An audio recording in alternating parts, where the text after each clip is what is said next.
an English gentleman from the new James Dean Bradfield record, which is called The Great Western, which is out today. James, good evening to you. Hello, how are you doing? I'm doing very well. How are you? Fine, it's cool. It's kind of very relaxed and not as twitchy as I usually am. Quite an exciting day to have your album coming out. Are you a bit nervous about it? To be honest, I've likened it to just a small little kind of holiday I'm having. You know, kind of the Manics in my home, and this solo thing I'm doing just feels like a racy kind of seaside postcard. You know, I feel very relaxed about it, I gotta say.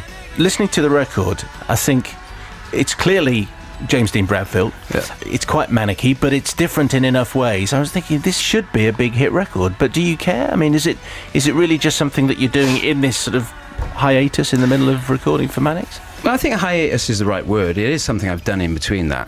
And like, you know, any musician that can be bothered to come in and do an interview are going to be lying if they say they don't care about what their record does commercially. But I don't think I put as much pressure on that as I used to, definitely. I think kind of because I've been in the Manics for 21 years now, and you realise that at one point in your life you do chase your own tails. You do think, wow, we want to play the Millennium Stadium again.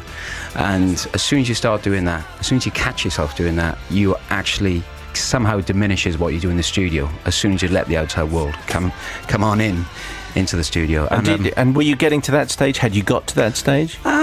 I think we nearly did. I think we nearly did on Know Your Enemy, and we just caught ourselves at the right moment, you know, because if you listen to Know Your Enemy, it's quite a kind of aggressive sounding album. I just think the bottom line is if you've ever reached that kind of pinnacle where you've done something on such a gargantuan scale, there is a small part of you that wants it again. But if you can control that urge, then it's cool, you know. So I think of like the process is the thing you enjoy more as you get older. Tom York's got a solo album out, as you know, and he, in interviews, is very, very keen to say, I don't like the word solo. You know, it's not a solo project. I mean, it clearly is, because it's just him. Yeah. Do you look at this in the same way? I do see it as a solo record, actually. I take no umbrage at the word solo, because I'm so indelibly tied to a band that kind of like, I can't pretend that, you know, Nick and Sean have had anything to do with this, except for one lyric contributed by Nick. It is a solo record, and no matter how much I try to pretend, you know, it is a solo record. Simple as that. And what do they make of it? Have you played it to them? It's always quite hard to get Sean to like a lot of Manic songs, let alone my solo stuff. There's a couple of songs he likes in it, definitely. And Nick was really supportive. Nick would come in on my sessions and make cups of tea sometimes, and passed a few criticisms across the mixing desk a couple of times, which made me drop a couple of songs, definitely.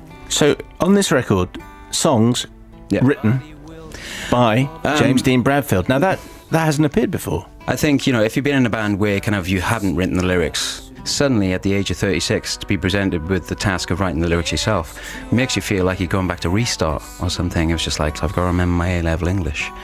It was very, very strange. Once I got past, you know, my tendency to overthink things, it was absolutely fine. Once you actually kind of manage to let something from your subconscious come to the top, that was the biggest task, to let something just come up naturally rather than just say, right, today I'm going to write a song about what's beyond the third way. Do you know what I mean? It's surprising that you haven't done this before, though, given the fact that you have to sing them, that you stand up and you front them. Yeah. And you're fronting other people's emotions and other people's feelings, and now you're doing it with your own. You kind of thought this would have happened years ago. I gotta say, I don't find much of a difference in terms of singing the songs. It's the actual writing, because, you know, in the past I've had lyrics off Nick and Richey which have been so indelibly connected to the people that they are, that I've had to like inhabit a different skin to try and write music to them. You know, but once you actually write a song, it's easy to sing it. It's the actual writing. You almost have to don an actor's mask to write some of the music to the lyrics I've written to in the Manics, because, you know, they've been very far removed to my experience sometimes. But when I wrote the music to these lyrics, it was easier to make a connection. You know, definitely. Once I'd got over the initial shock of having to write words, lyrics, whatever you might want to call them, it was fine. When the next Manics record comes around, will you be content just to let Nicky write the songs, or do you think there'll be a slight change in that relationship? There's something about the challenge of, you know, singing some of the lyrics I've been given in the Manics that kind of like is the best thing in the world. You know, I'll always be content for Nick to be the lyricist in the Manics, because that's where our energy comes from. It's the challenge of connecting with those words sometimes and writing music that does them service. That's where the energy of their band comes from, I think.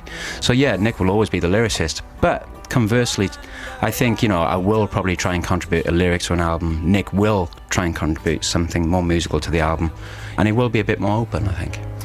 So let's play another track from The Great Western. This is Still a Long Way to Go. What do we need to know about this, James?